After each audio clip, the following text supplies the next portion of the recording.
कौन आपण शनिदेव जन्म संपर्क में जानती? सूर्यदेव बह संध्या देवी सहित होता। हेले संध्या निज पति सूर्यदेव तेजरे अत्यंत विचलित थे। से निष्पत्ति नेले जे से जंगल को जाई तपस्या करेंगे, जहाद्वारा से सूर्य समकक्ष हो पारे। हेले जीवा पूर्व संध्या देवी निजर छाया गोटे स्त्रीर निर्माण कले जे देखा संपूर्ण रूपे संध्या परे थिले। तांकर नाम थिला छाया। संध्या छाया को सूर्यदेव पत्नी हेबार दायित्व देले एवं तांको संतान जत्न नेबाकू कहले। तांकठारु जो संतान जन्म नेले से थिले स्वयं शनिदेव। जेतेबेले सूर्यदेव शनि को देखिले तांको बहुत क्रोध आसला, कारण शनिदेवंकर तेज तांको परि नथिला एवं से उज्ज्वलताहीन थिले।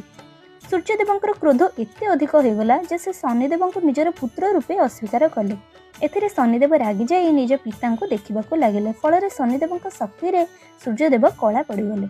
पर सूर्यदेव निजर भूल बुझीपारी भगवान शिव को पूजा अर्चना कले, जहाँफल से निजर प्रकृत रूप को फेरी पाइथिले। सेथिपई शनिदेव सबुबले सूर्यंक ठारू दूरे रही थांती।